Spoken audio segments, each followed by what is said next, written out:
Well, good morning, everyone. It is July 17th. This is Rich Dunsworth. I am Facebook Live from the University of the Ozarks. And we had a little bit of technical difficulty a minute ago, so hopefully you can hear me now and that the technology is working appropriately. So if anybody wouldn't mind sending me a message, I'd sure appreciate it. Well, welcome. As I said, it's July 17th, and we're full on repopulation mode. What do we do to get ready for the fall semester? And what do we do to make sure that we're up and running and good to go? So, first of all, how I'm dressed at the moment. So, I've got a mask on and a shield. So, want to just give people some examples of the kinds of things you're going to see on campus and the kinds of tools that are going to be part of our common vocabulary and the ways in which we work with each other this coming fall. So, the shield. If I've got a mask, do I need a shield? Why would I need a shield? Well, in some situations, social distancing may be almost impossible. So let's think about maybe that's a chemistry lab, or maybe that's an environment where I need to be less than 6 feet, but I still want to be safe. So that's when I might double dip, where I'm wearing a mask and a shield. If I'm in a space where projection is important, I might push the 6 foot boundary because I'm projecting more. Well, then to protect my audience, I might double dip and wear both. That it's our hope that as we create multiple different tools, it's almost like the teaching, multiple different modalities, multiple different ways to protect each other, that will create an environment where all of us can be safe. So why the shield? That as we've been going through training, one after the other, the training is about protecting the eyes. The training is about protecting whether droplets can get from someone's face, someone's mouth into their eyes, someone's nose into their eyes. So if we're able to protect those spaces, that will be we'll be not only protecting ourselves but also protecting our colleagues, our friends, our students. The other piece that and I know it sounds an awful lot like I think it was Robert Fulgram's "All I Needed to Know I Learned in Kindergarten." That's not the exact title, but it's the washing your hands. So you'll see in front of our classrooms or at the classrooms that there will be constant abilities to disinfect your hands. That if we're disinfecting our hands, if we're protecting what's flowing from one person to the other, and we're social distancing, we believe we can be safe and we can be ready to open school here in the next few weeks. For folks that joined me last week on the repopulation plan, I want to remind folks the six guiding principles, because I think that if we start really working through some of the questions and if we become comfortable with the guiding principles, some of the answers will naturally emerge, and that maybe we'll have even more comfort on what we're doing. So remember, we will fulfill our mission and meet our standards of excellence. As we look at the three different modalities, face to face, online, and hybrid, we intend to deliver on our standard of excellence. You've also heard me say many times, it won't be perfect. We're going to make mistakes. And when we do, we'll make new decisions and we'll rectify those mistakes. The health and safety of our community is paramount. When we use the word community, it's not just the campus mall. It's not just the 900 students and 240 employees. It's not just the 1,140 of us. It's also as we think about Clarksville, it's also as we think about the River Valley. And if we want to go beyond that, it's also as we think about sending students home after or before Thanksgiving to the 26 states and 25 countries from which they hail. Science, evidence, and pragmatism will guide our decision. We're trying to learn as fast as we can. We're listening to the Arkansas Department of Health. We're constantly, or what feels like almost daily, on training sessions where other people are training. Here's what you need to know about quarantine. Here's what you need to know about food. Here's what you need to know about housing. So know that we're continually listening to people that are considered experts in the field, and applying that knowledge to the plan to reopen the campus. We will be flexible and innovative in the face of evolving circumstances. What does flexible look like? Well, flexible looks like placing an order today for furniture that allows students to move. It's the kinds of things that where we're going to have the types of furniture and spaces so that if a enrollment grows a couple of seats or shrinks a couple of seats, that things can move easily, to again always accommodate your health and your safety, and the safety of our faculty and staff. We will provide inclusive and equitable solutions. That in many ways, this is how do we think about anything from people that are at high risks. How do we think about people where this is a problem because you need to read my lips, because you might have challenges either with processing information or challenges with hearing. Those are the kinds of things that we want to work through as we talk about what is inclusive and what is equitable. Now, I've got a little bitty screen on my computer, so after the shield and after the rubber bands, style is going to be a challenge for some of us this next year. Those of us that have to have the hair coiffed and everything just perfect as you're putting on and off all these things. I hope we get accustomed to going, hey, I think your mask just messed up your hair, or hey, you got a rooster tail going on there. It is what it is, and we'll just have to get over it. The last of our goals, that we will heed our responsibility to ensure the university's financial strength and stability. For me, it's the second word is the most important, because it's an and, financial and stability. That as we work to make decisions for the future, that we're serving our students today, and we're ensuring that we have a future. So know that we're excited and quite honestly a little anxious, a little nervous. What's it all going to look like? And I know every now and then when I say we're working on the final details of the plan, that some go, well, when will we see all the final details? Well, the current plan is about 30 pages. It is on our website. If you're in our system as a student or a parent, and when I say in, that means email, you received a copy of that earlier this week. If you didn't receive a copy of that, it either signals we don't have your email address as a parent, prospective parent, or student or prospective student. And if not, then just go to our homepage, click the double yellow bold part at the top of our website, and it'll take you directly to our plan. You'll see the summary memo, and then you'll see a button that says, would you like to see the entire plan? And you can go through all of that. If you see something you think we missed, feel free to drop me a note. I think some of you saw a couple weeks ago, one of our parents said, hey, here's how we're cleaning in hotels. Here's how we're cleaning in casinos. Well, then that person connected with other members of our staff, and they're trading lessons learned.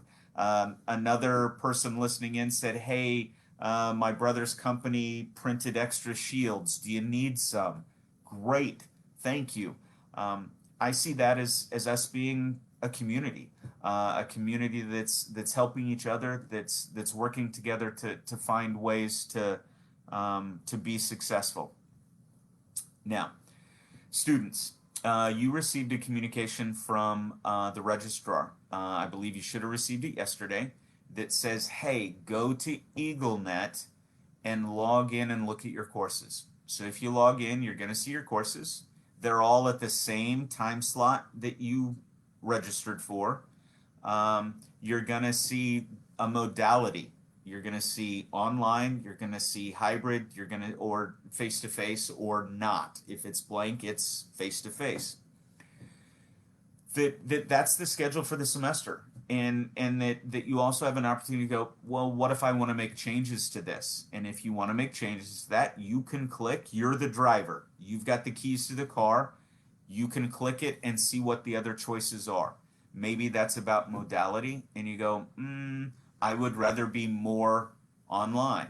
Maybe it's I would rather be more hybrid. There have been a lot of questions about what does it mean when we say hybrid. Well, I'm going to give you a pure definition of hybrid and then know that every faculty member might do it a little bit differently, because it is hybrid. Hybrid suggests that at any one time a portion of the class could be face to face in a classroom and the remainder of the class is in an online virtual environment. It may mean that they are logged in watching class at the exact same time. It may mean that they're logging into Canvas at a later time to do the work. It means that the faculty member is taking all of the students at the same pace to the desired learning outcomes, but that the faculty member is working face-to-face synchronously with a small group of students at any one time. It's a delivery way. It's a way to maybe do things safer. It may be the kinds of things where you go, I don't know if I can deliver this in an online format to this larger group, so I'm going to break it up and do hybrid so that I'm working with some students each and every day. What will be the exact details of your class? Are you group A, group B, group yellow, group red? That will be done by the faculty member, where as you start the class, they will explain when you're in hybrid, when you're in face-to-face, when you're in online. It really creates a blended opportunity. And then when we said online, that as we're moving to online on November 23rd, that is very much what you experienced in the fall. What you experienced in the spring, whether you were in high school or college, you were experiencing an online environment. With that, I want to open up for questions. So feel free to start feeding questions. And before I get the commencement question, because I know that's one that's on people's minds that we've been asking. So what about May commencement? What about December commencement? If you're pivoting to online on November 23rd and in essence closing campus, that also suggests no commencement. Well, it doesn't suggest no commencement, but it definitely signals no face-to-face commencement. So let's start with this. The December 2020 commencement will be virtual. All right. For my students that graduated in May of 20, you'll be receiving an inquiry from the commencement committee in about 4 weeks, mid-August, that asks you, would you like to participate virtually in the December commencement, or would you like to participate in the May commencement, assuming at this time we have permissions to offer a face-to-face commencement? And I guess you could also be offered the opportunity to say, hey, I'm done. I'm in graduate school. I've accepted a job. It's an opportunity lost, and I don't wish to try to recreate it. So know that in August, we're going to be giving you some opportunities, a virtual opportunity in December or coming back and joining us in May. Please know people graduating and then joining us at a later time is not something new. We're only relatively new to offering a December commencement. Prior to that, folks came back for the May commencement if they so desired. So know that's the plan at this time. If things were to change in the state of Arkansas, if things were to change as it relates to interstate travel, know that we're always prepared to give more, but at this time we can't, as we can't have large scale events on campus at all. So with that, wow, no questions at this time. Then I'll make a couple announcements, and if you have questions, let me know. Starting Monday at 1 o'clock, for our students and their families, There will be a Zoom meeting. You'll get the invite. It's a closed, so it won't be for alums. It won't be for anybody, as this is for our students. The repopulating task force will do a half hour each Monday at 1 o'clock, responding to questions, giving very specific updates about here's where we're coming. If there are clarifications you need on move-in, if there are clarifications on anything pertaining to COVID-19, the repopulation task force will be doing 30 minutes every Monday for our students, and you'll get that invite. If you haven't already received that invite, you'll be getting that invite via the university email system. I can't stress enough, check your university email account. That's how we're going to communicate with you as we move forward. Are we good? How many people can students bring with them to help them move in? How many students can people have to help them move in? Folks, if you go to 5.1, 5.2, 5.3 in the repopulating plan on the website, it walks you through line by line. Here's what move-in looks like. Here's how many people you can have, and that it gives you all of those details. So please check out the plan. It's section 5 that will walk you through living on campus, moving in. It gives you the dates, the details, that I think you have everything you need there.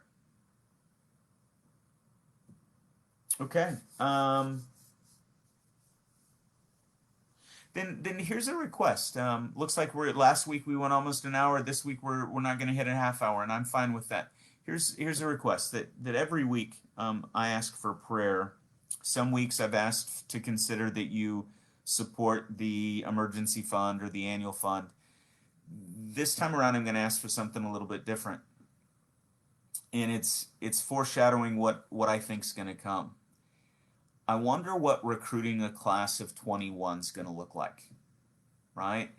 I'm a high school senior. I'm getting ready to start, and I'm wondering how long it will be before high schools say, hey, admission counselors, we'd really like you not to go down I-40 from high school to high school. Typical day, you might visit 3-4 high schools.